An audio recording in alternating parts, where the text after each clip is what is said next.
Ký ức xưa giờ như mây khói mờ dần đi ngay trước mắt anh.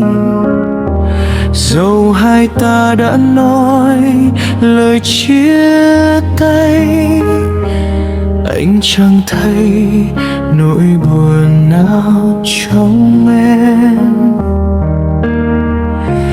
Mọi điều em đã trao cho anh chưa từng hơn một vai diễn. Nụ cười ngây thơ kia của em, càng nhìn ấy càng xa vào tình yêu. Chỉ trong phút chốc anh bỗng hiểu ra những lời đã nói sẽ chẳng thành đâu.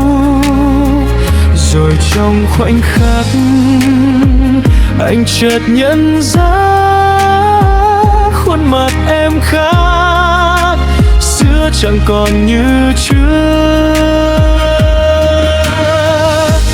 Thế giới đã cơn mưa qua lạnh giá để yêu thêm một ngày nữa.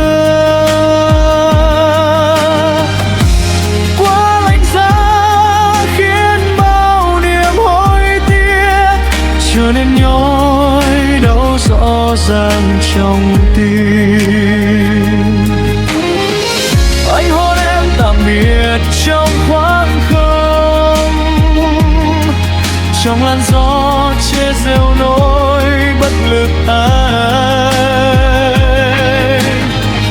Anh hôn em tạm biệt đêm cuống quay, trái tim anh ôm chờ nỗi buồn phía trước.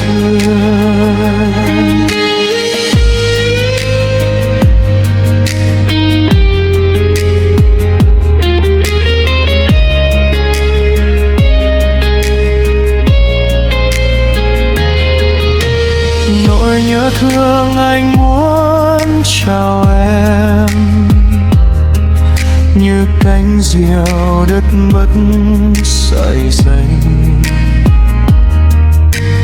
Chẳng thể bay đến trong thế giới em, chẳng thể giữ em đôi mắt em nữa. Anh đã có thể nhìn thấy bi kịch đang dần mở ra trước mắt, cuối cùng chẳng giữ chút niềm vui. Nhưng anh vẫn trốn trong những giấc mơ em.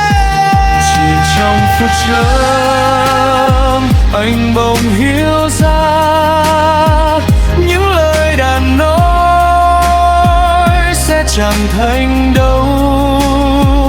Rồi trong khoảnh khắc anh chợt nhận ra khuôn mặt em khác, xưa chẳng còn như trước. Thế giới há cơn mưa qua lạnh giá để yêu thêm một ngày nữa. Qua lạnh giá khiến bao niềm hối tiếc trở nên nhói đau rõ ràng trong tim. Anh hôn em tạm biệt trong khoảng không, trong làn gió che gieo nỗi bất lực anh. Anh hôn em tạm biệt đêm cuồng quay, trái tim anh mong chờ nỗi buồn phía trước.